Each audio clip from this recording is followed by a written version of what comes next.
如来所以公出世、優勢弥陀本願会、五濁悪世群上界、 Hell und klar, der Wald steht schwarz und schweigt. Angel of God, my guardian dear, to whom God's love commits me here, ever this night be at my side, to light and guard, to rule and guide.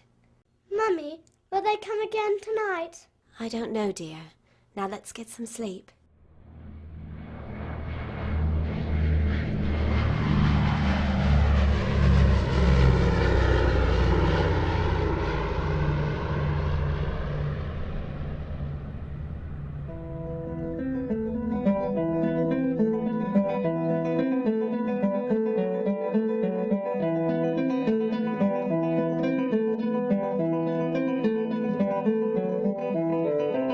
I expect that the Battle of Britain is about to begin.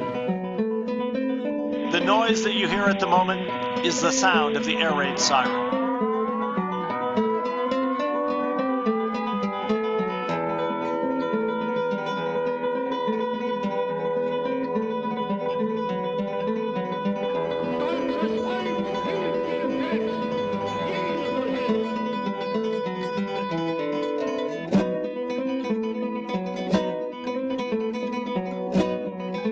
The only thing we have to fear is fear itself. Nameless, unreasoning, unjustified terror.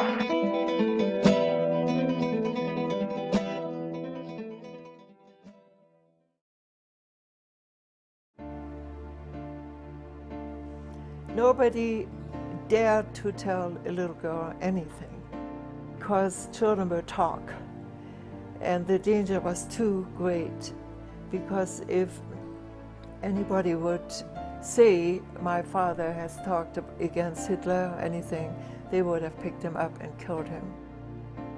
For me, it was exciting. For our parents, it must have been a hellish time, but for us, it was a break in the usual routine. We don't know who to blame. You're too young, and the government said do this, do that. Just do it. So we never thought about it. Well, of course, too young to think about it. We have to obey. We had a view to the highway, and we saw Panzers and military tanks coming by. And so Papa said, that means war. And I said, what's war? I wasn't even 10 years old, Air raids, really air raids. I was frightened, very frightened. In the first years of the war, they didn't really start. I mean, it was like we were playing at war. The planes went out in neat formation, which was beautiful to watch, as a matter of fact. And watching them limping back was a grim thing. It didn't matter how old you were. And it was very upsetting to all the British people, actually. And of course, a lot of them didn't come back. Hiroshima and Nagasaki, I think I believe it too. I think they just use them as a guinea pig, because as soon as they drop and the war ended, August 15th, they sent hundreds of scientists and all the people just sent them to Japan. And I do remember my mother saying one thing. If you want to keep a government under control, you don't have a lot of kids, because the kids are the future for a government to fight wars. She said, I'm not going to put kids in the world for cannon fodder. The silence went, and you had to go in the basement. In Germany, the basements are different. It's not a crawl space, And of course, we didn't like it. And until the bombs came you know, you wasn't afraid really. But then when the bombs came, then you was afraid.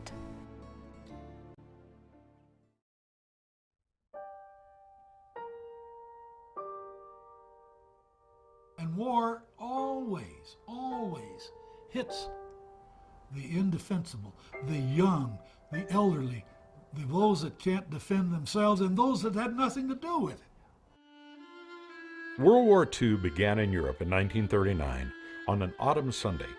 America was foundering in the worst economic times of its history.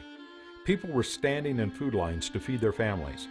But in Europe, there was a darker force than hunger and joblessness.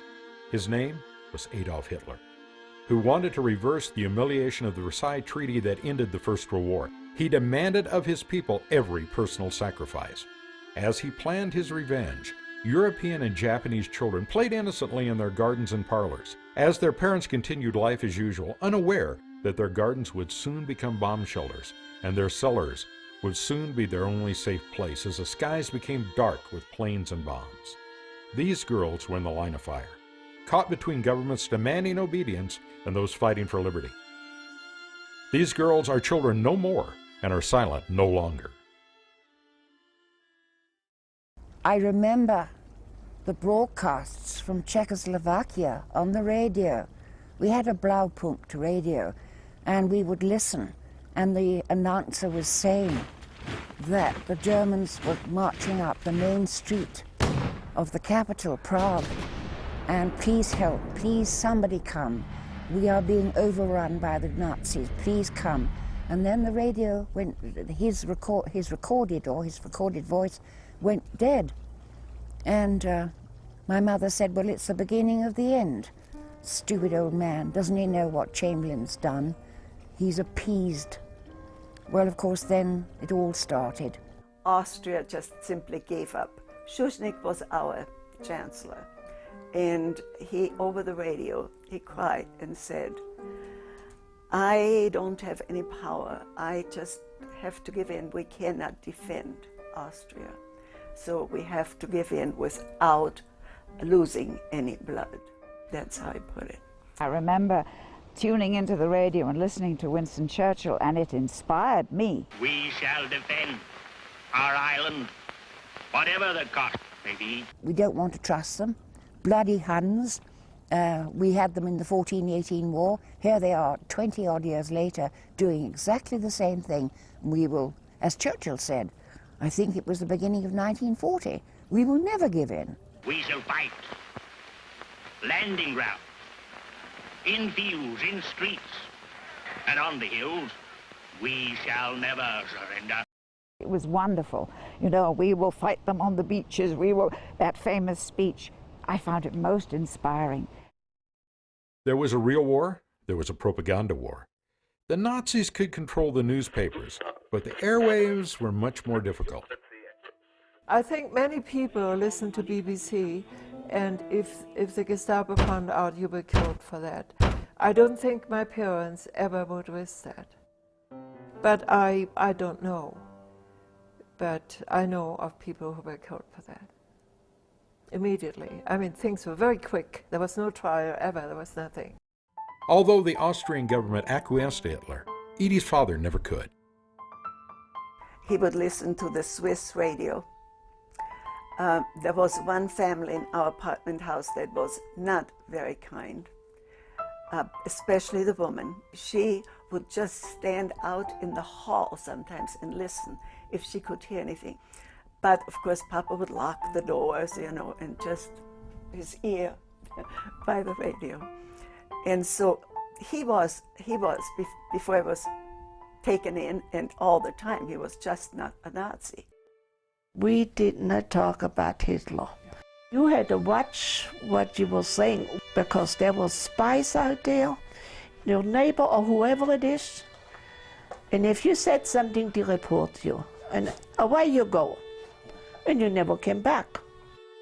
Hitler enlisted everyone in Germany to his cause, including the next generation, children.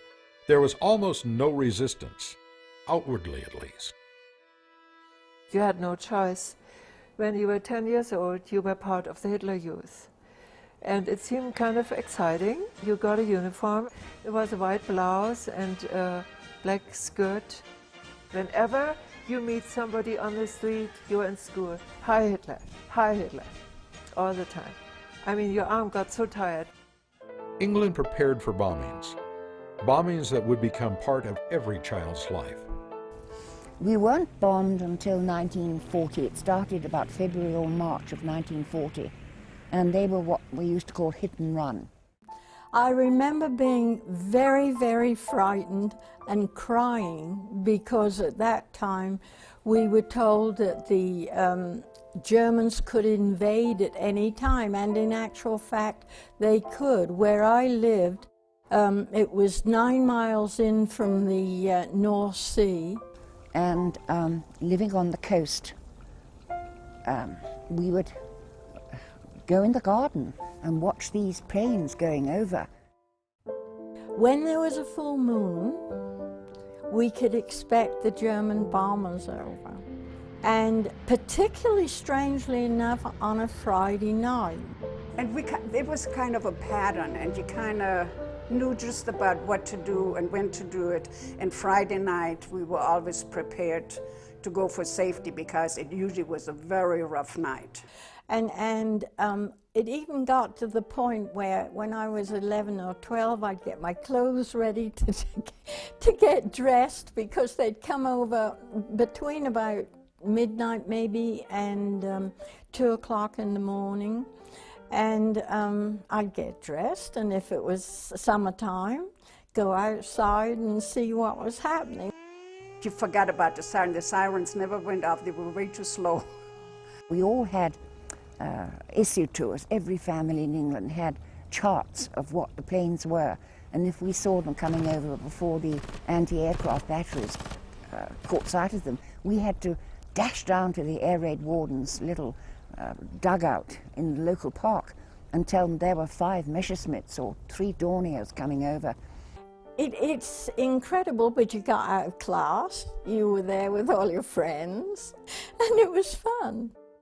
And it shouldn't have been, but it was actually. We were required to carry a gas mask when we went to London. But we didn't figure there was much threat of a gas attack. So we take the gas mask out, set that aside, fill it with all this goodies we had for the kids, citrus fruit or chocolates and chewing gum and anything that the children would like. And we would take it to London. The kids would meet us at the train stations and follow us and they'd say, "Any Gumchum?" Back in Germany, innocent children were playing war games the Nazis had given them.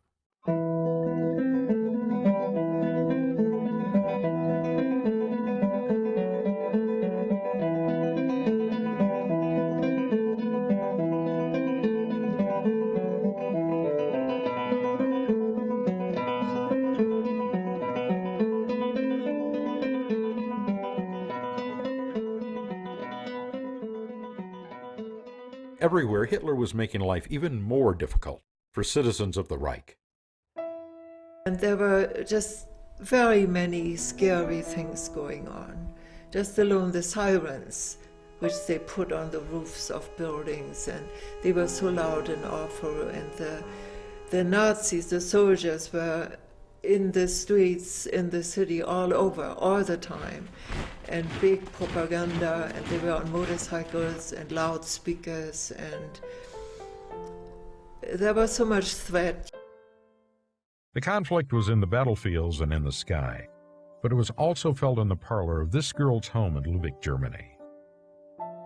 Hitler ist unser Retter. Hitler ist ein Gefreiter mit radikalen und kranken Gedanken. Nein, der Führer wird das Deutsche Reich zu neu. It was my mother's nephew, an 18-year-old, who was in the Hitler army, and he was stationed in Lübeck.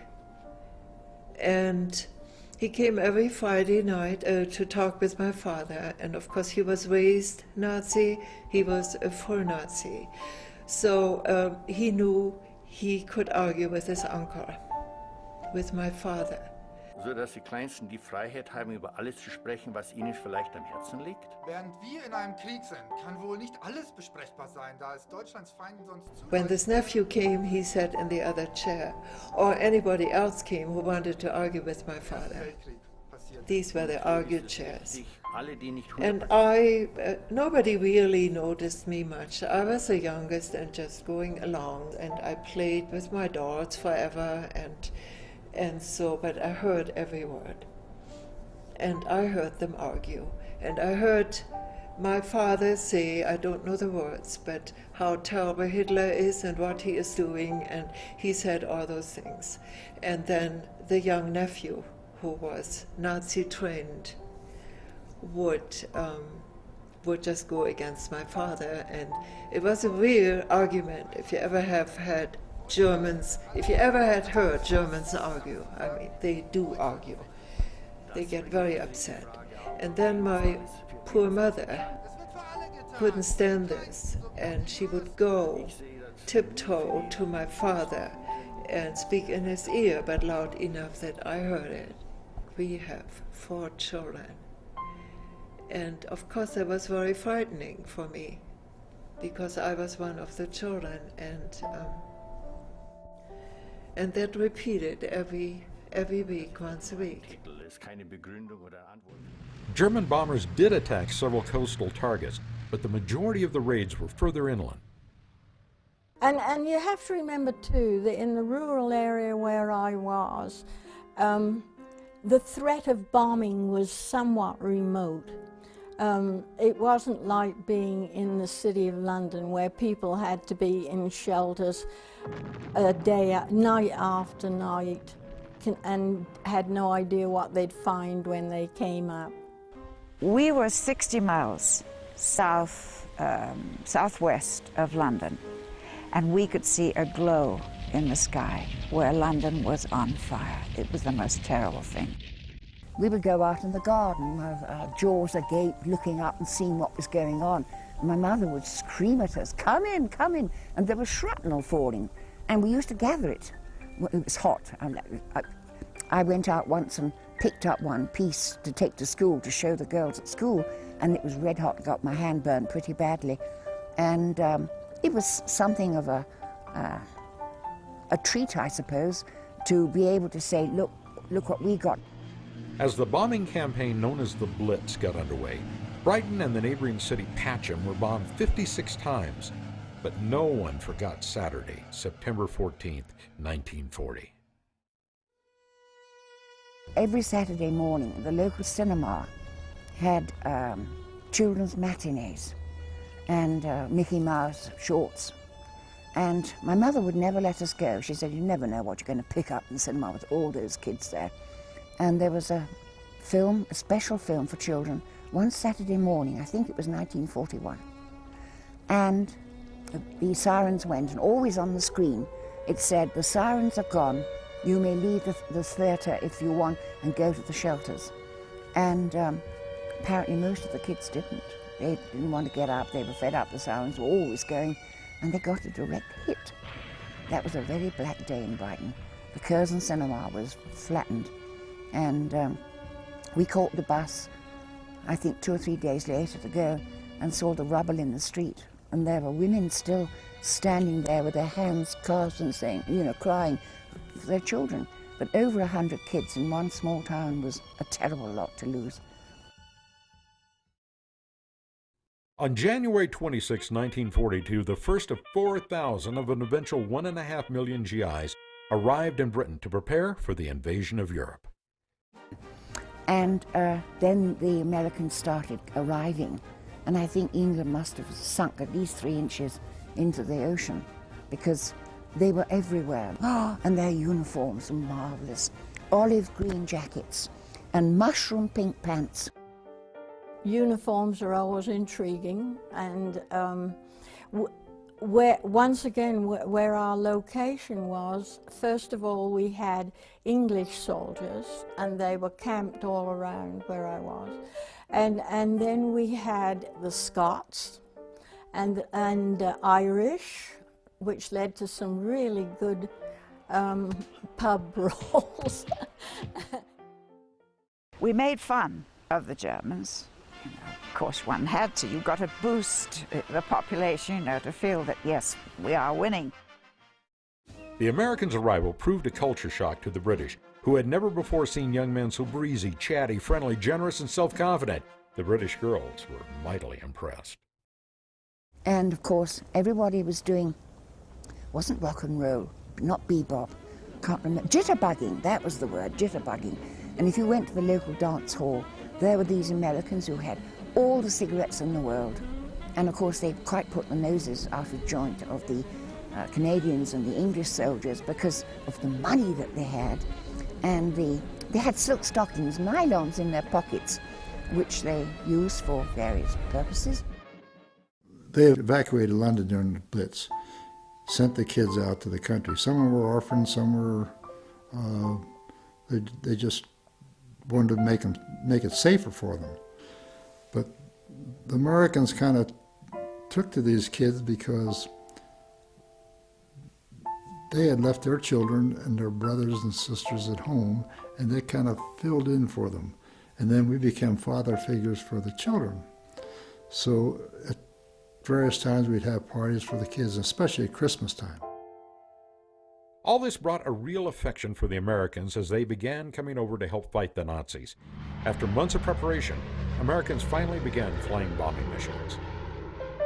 And you saw wave after wave of B-17s going over with some other fighter planes, you know, sort of guarding them at the side. And I remember standing outside our back door in our, you know, little patio thing that we had in front of the back door with my mother, and we would pray. We would say, oh God, please, let them come back, let them come back. I always imagined these bombs hitting the proper target. I kept my mind that way, although I didn't know until much later when I saw these bodies laid out on the streets. Laid out on the streets after a carpet bombing, and after seeing a photograph with a man and wife and his little child in his arms. They were surrounded by fire. Nowhere to go. Every time they came, you get more afraid and more afraid. You shook, you know. Now put your books down and get your gas masks out. Quietly. And take them carefully out of their boxes. Now they're all out, are they? Well, I want you to put them on, and let's see if everyone can get it right this time. Air raid wardens came around and fitted us all for gas masks. And we were old enough to have them, but I felt most sorry for the babies. They had bright red gas masks, Mickey Mouse, with ears and proper little noses, and babies had to be measured for them. As the war went on, so did Hitler's persecution of the Jews. Agnes's mother-in-law was a Polish Jew. She remembers two German officers who were in the waiting room talking. And one of them said to the other, "Why hasn't this dentist been taken? He's Jewish." He said, "Not yet. He hasn't finished my teeth yet. As soon as he's finished with my teeth, off he goes." I just wish he hadn't been so cruel by doing what he did. I still cannot understand that he did to the Jewish people that he did. Because a lot of them were just people, German people, that had a Jewish religion. They were not against Germany. The British bombed at night. German air wardens strictly enforced blackouts in order to make the targets more difficult to find. One thing you made sure, nobody let any of the light get outside. They all had heavy special blinds, you know, and if somebody had a little crack of light, somebody be hollering, "Turn that light off!" Americans attacked during the day. It was considered precision bombing, but they were flying 5 miles above the target. I never gave any thought to the civilians or anybody down because we were hitting military targets, and all of the missions I had, it might be a marshalling yard, it might be a production factory of some kind, a ball bearing factory. And when we went to Pilsen, Czechoslovakia, the last mission of the 8th Air Force would go to the Skoda Arms Work. And we warned those people that we were coming. Sent messages down, get your people out of town because we're going to blow it off the map, which we did. The British and Americans began pounding major German cities. Clara was from Stuttgart. As the war developed, the British began using carpet bombing techniques that destroyed large portions of cities where civilians and children lived. Everybody reacts different to fear. And they cry, and some of them pray, and some of them cursed. I was scared. But then I wanted to be Miss Big Shot, so my little sisters and brothers wasn't afraid. You know, I would sing to them or talk to them or read a story by the candlelight, you know, but inside I was scared to death, believe me. This young girl, from the beautiful Music Center Lubeck, who was 12 years old the night the British raid hit her neighborhood. It is a horrible memory. We were already dressed, going to bed. The sirens went, and we thought it was another night, just going down and sitting there for 2 hours and going back to sleep. And my mother stayed in bed because she didn't believe anything would ever happen and always said, they're just flying over, let me sleep.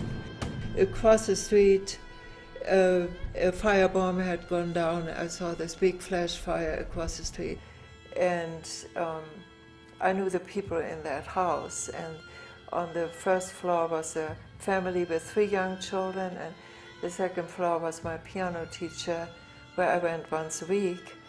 And I mean, these 2 big buildings were totally erased that night.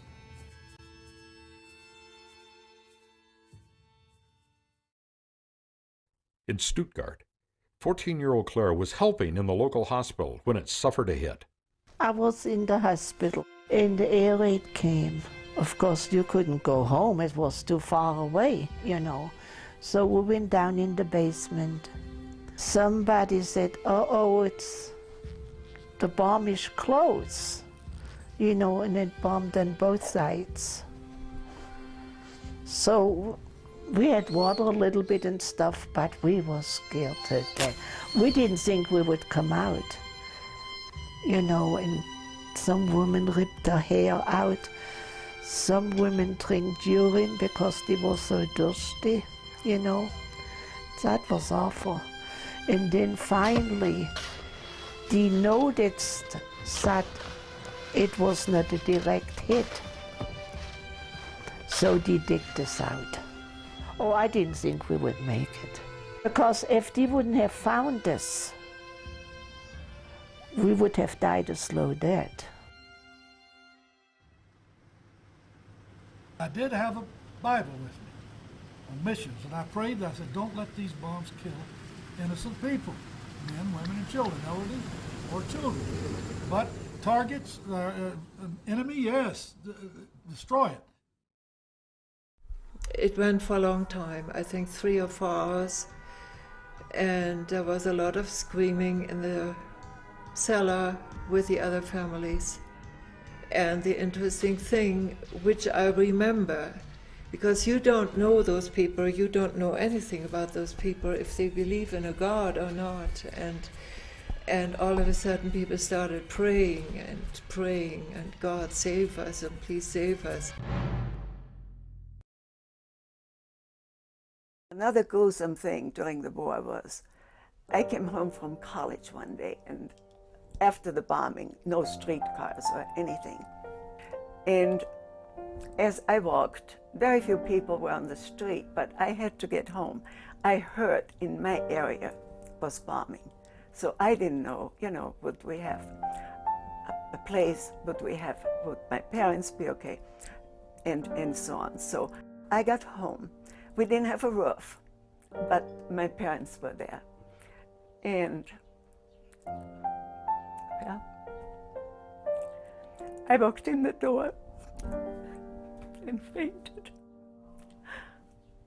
So, but anyway, you know, lots of people have gone through a lot more. A week after the invasion of Normandy, Adolf Hitler unleashed his vengeance weapon, the V-1 rocket. The air raid alarm went off, and I thought, oh, you know, I'm not going to turn back now. I might as well go. And then I heard this doodlebug coming along, and you could always tell when it's getting ready to cut and drop, because the sound of the engine got lower and lower. You could hear it going from, and I could hear this. And I wondered, what am I going to do? And then I heard it go very low, and I knew it was going to drop. So I got down on the pavement, and I just crouched along a wall, and the engine cut. And it went a few yards, maybe 50 yards further along, and it dropped. And by a miracle, it didn't explode. And it was a very scary experience. It really was. One thing I remember very well is the V2s. We were in a direct path where I was in Halesworth, and to stand outside and know that your own body was safe, others weren't, obviously, and to feel the ground vibrating as they went, as they would go over, and on a moonlight night, of course, you could see the complete outline of the thing. In England, German prisoners of war started out as a curiosity, but soon became more. Fairly close to my home, we had a prisoner of war camp, first of all for Italian soldiers, and later German soldiers, and it was not unusual for the German prisoners of war to come to the church where we worshipped. And it was sort of peculiar in as much as they became people that you enjoyed visiting with. We never saw America except I grew up in a steel mill factory city. That's the biggest one in the Orient. And they had a prisoner, American prisoner. And people said that they have a blue eyes and go color hair. So, you know, we are kind of small, but, you know, we wanted to see. So couple girlfriend, we went to see and hiding ourselves. And yeah, they have a blue eyes and golden hair. Americans wanted to send a message to Japan. They did it with a daring raid on Tokyo. Actually, we didn't really feel anything, as a threat till you remember the name of Doolittle, in the first air raid. I think that time really, become reality. Bill Bauer was pilot of one of the Doolittle raiders. And I chose the naval yard at Yokosuka, which is just south of the city, not too much. And I can't tell you why I chose that, except that it seemed like a good target. And I imagined in my own psyche that I didn't want to kill people. And if it was a naval yard, it was fair target. You know, this is, I shouldn't say, but I will. You know, when nighttime siren comes on, this is a real one. And we then have to go next morning to school. So many hours, delayed. And the kids are, like a game. But the real one came and everybody realized it's not a game. Japan wasn't hit again until early 1945, killing almost 100,000 in Tokyo alone.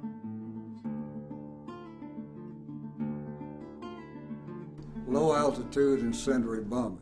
We went in between 5,000 and 7,000 feet, but that's low compared to 35,000.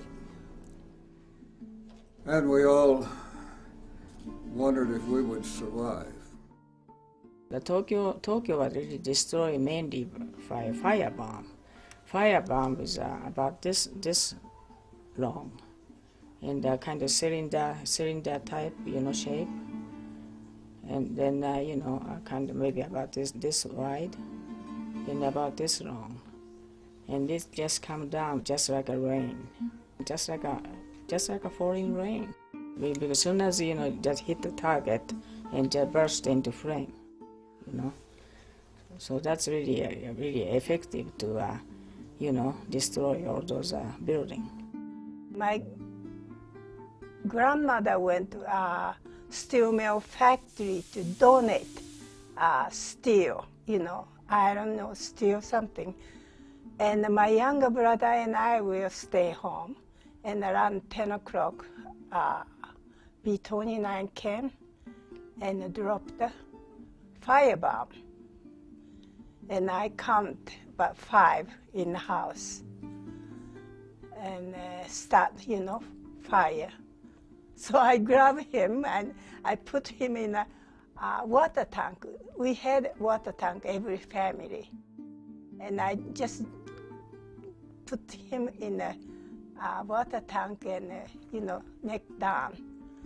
And I did the same way, and we went through the fire. Whole neighborhood was fire. So we went up, dropped incendiary bombs, huge success. City after city was just burned to rusty tin. You could fly over for miles. I think that was early in the morning, probably about midnight, and those firebombs started falling. There was a huge, flames, fires. My father had a really nice bomb shelter, so for that reason, some of the neighbor came over and asked my father if they can get into, our bomb shelter. But my father said, the way it is burning, I don't think nobody can survive even in a bomb shelter. Statistics were taken from the Tokyo Fire Department, such as temperature was up to 900 degrees Fahrenheit. Wind was something else, although the fire, and the burning and just like a storm, and the wind and the flames, it's really hot. And as we went into this firestorm at about 5,000 feet, we immediately experienced this tremendous updraft. And the airplane was just rocking back and forth, almost out of control. As soon as we got inside the storm, we could smell the burning flesh, and it was horrible. The airplane was full of smoke. And it's something that you want to get on and get through here as soon as possible and get some fresh air and know that that's coming from Japanese people that's losing their homes, their very lives. And so it was a horrible experience. As American troops drove deeper into the Reich, Austrian families were forced to move. There was a knock at the door, and it was already evening, and a big American, really big, came in. And a lady that lived next door came and she said, I told him that we don't speak English, but you and your papa speak English. So, okay, he came and he said, he was not very polite. He said, okay, you speak English, you go to every family in those 4 apartment houses and tell them, tonight they may stay and sleep in the cellar. Tomorrow they have to move out. And I said, and Papa said, where to? That's not our problem. That's everybody's problem. So we had to leave all this behind, We couldn't take anything. We had a little wagon that we packed with what we could take. If we wanted to take this or that, they said immediately, no, this stays. No, this stays. We want it. We need it. No. Papa's had been in the war, and he said, he sat me down because I got very, very annoyed with the soldiers, especially with the lieutenant. And so he said, look, this is not going to last. You know, this is just a certain time that we have to get through it. You realize that soldiers will be soldiers no matter where. They forget manners, forget whatever. They are not like they are at home. A British soldier from across the street walks behind me, and I got just a little afraid, and he says, kissing, kissing. And so I started going faster and faster, and he started going faster and faster, and I started running, and I got very scared, and I ran, and he ran after me, kissing, kissing, and closer and closer. He was right behind me, and he could have just grabbed me, but he didn't. And I ran and ran. It was quite a ways to get to my girlfriend's apartment, and I finally got there, and I stood there, and he came with me, and he stood next to me and kept saying kissing, kissing. And my girlfriend's mother came out and saw us there, very frightened. And I never told my mother. I've never told that. You didn't talk about those things. We had castles in where we was. So from the one castle, they made a hospital. So I gave blood to an American soldier. So I went to the hospital there, and I said if they want to test me, you know, and it matched. So after he got better, he came sometimes and brought something, some chocolate or coffee or tea. And my mom said, no, we didn't. She didn't do it because of that. He said, and I don't do it because of that. I know you don't can buy it. It's not there. Take it. Yeah. Yeah, I saved his life. And then, of course, some German says, how can you do that? I said, he's a person like anybody else. I took radishes, and we had a pump, and I was washing these radishes. And somebody behind me said, may I help you? So I looked at him, and he said, he took the pump and pumped, and I washed. And he said, I understand you speak English. And I said, if you want to speak English, go talk to my papa. Well, everybody, I've tried this before, you know, when they said that. And they would say, I don't want to talk to your papa, I want to talk to you. Well, dear Dick said, where is your papa? Which made me almost faint, but I pointed where he was, and he went over. So I got curious enough to go to find out what it was about. Of course, Dick was coming every day, and we would go bicycling. We would swim in that river. And of course, Dick wanted a kiss. And I said, no. No, because, you know, Papa said, well, he was a little strict, because he said, you know, even a kiss will just think they can,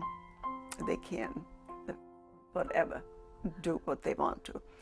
And so I was definitely not going to give him a kiss. Well, all at once, Dick said, there was this strawberry patch down in the big garden. Dick said, how about the first one down there gets the biggest strawberry, has to give the other one a kiss. And you know, my English was okay, but trickery was not exactly in my English. And so I started to run because I want to get that strawberry, you know. So I started to run, and I said, stop it, hold it. And he said, what's the matter? You're tricking me. No, I'm not going to do it. Do you know, he did not have a kiss till after he asked me to marry him. In Germany, during the war, the blockade forced rationing. When they were occupied, starvation led to begging and desperation. So during the day, they sat in the trucks, the big trucks, they sat in the truck beds and ate in front of us. And I don't know, you can probably imagine what real hunger is. Real hunger is if your stomach hurts so badly and you have no food to eat. After school, we, almost teenagers, 13-year-olds, stood around those trucks. We found it very interesting and probably kind of interesting too that we were going into teenagers and all these gorgeous young men were sitting there and eating. They didn't give us a crumb. My mother opened the window. She leaned out and screamed across the street, "We do not beg." And that means wir betteln nicht.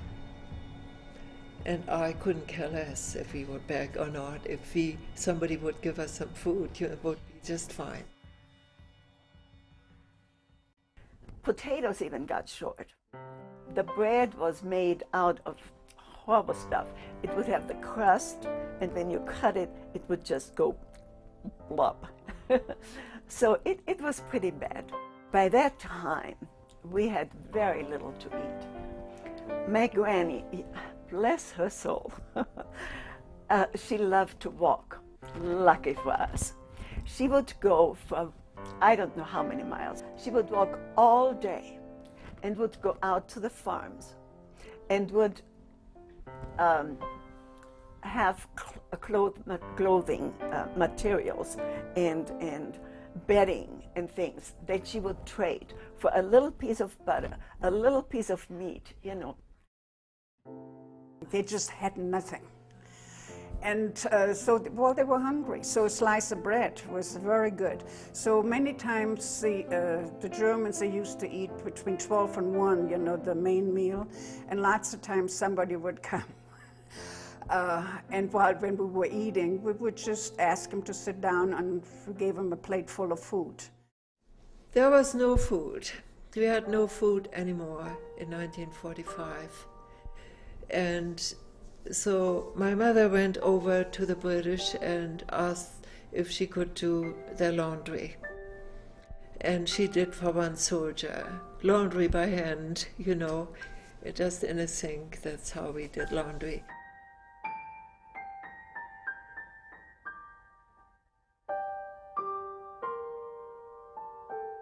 The most gorgeous woman. She lived in the front, her window to the street, and she jumped out every night to the British to do favors for them, for bread for the family. And my father was very, very disgusted about that in his own apartment, that things like that would happen, but she had to feed her family. By the spring of 1945, Italy and Germany were defeated, but the Japanese were still holding out, fighting island by island, preparing for an American invasion. Our hope was that since they would realize in despair that they might as well surrender, the war would be over, but they didn't. It was against their religion, and they were told that they would disgrace their ancestors if they did not die fighting, so they could not surrender. They knew it's a matter of time they're going to surrender, you know, they're going to lose. They're losing, you know, because they don't have any more gasoline, they don't have any airplane, they don't have any ships, so it's a matter of time. So Japanese government was that time looking for the mediator. Men folks came around and tell us, young woman, get the bamboo and cut the strength and sharp.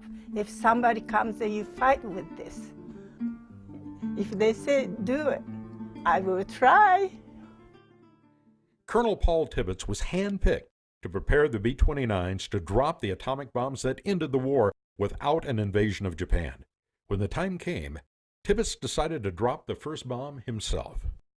We were doing just what we were told to do. First off, my job was to get that bomb on the target. I had to make this turn to get away from the explosion. And as I leveled my wings after the turn had been made, the sky lit up in blues and pink colors. Greatest thing you ever saw. Of course, it was just a flash. But it was long enough to see, 5 seconds, 6 seconds. And then the next thing that happens is shock wave hits us, and we're 10.5 miles away from it. And I had an instrument in there to record the strength of the blow. And that registered 2.5 G-forces, and we were 10.5 miles away from it. So it was a pretty good jolt. But again, looking back at the city, it had been clear coming in. You could see humanity down there. You could see geometric structures and all that sort of thing. But after we dropped it and we were passing by, looking out there, you couldn't see anything but a black boiling pot, steam spouting up here and there.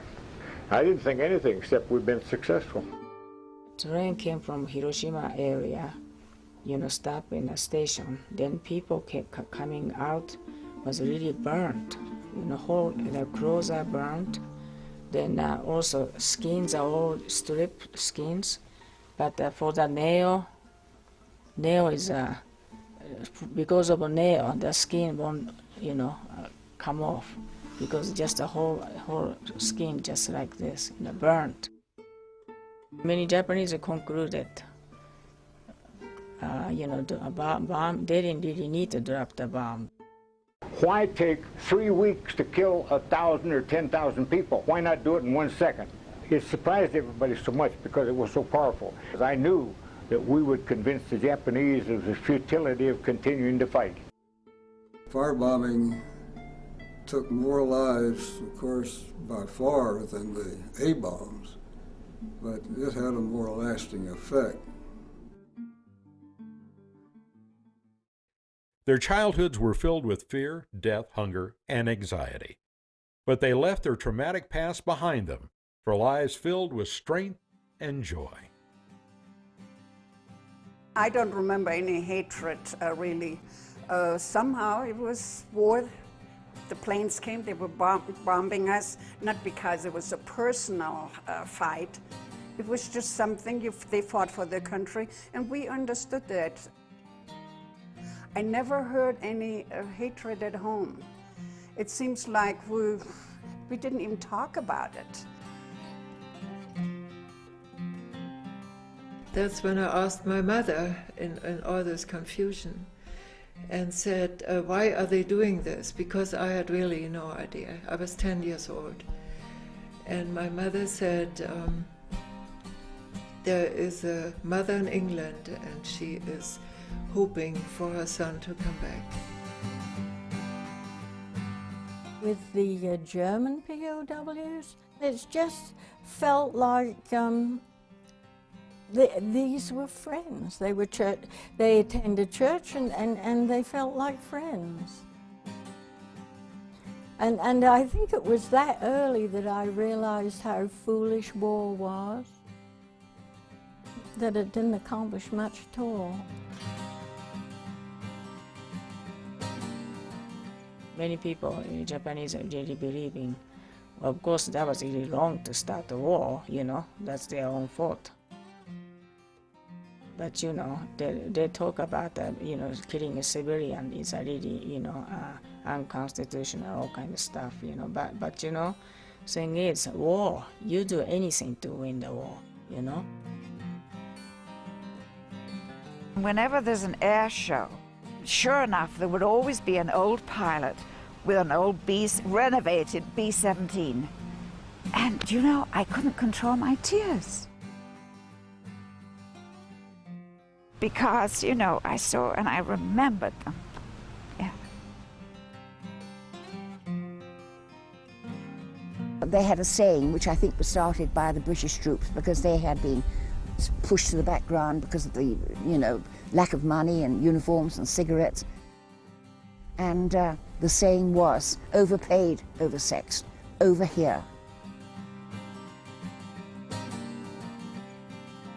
My mom explained to me that It's not the people what drop the bomb, not the soldiers what make it, it's the government from another country. Well, I believed what my mama said, so I was not mad at the guys what did the bombs. Yeah, because them people too, and I'm pretty sure they didn't want to do it, but they had to.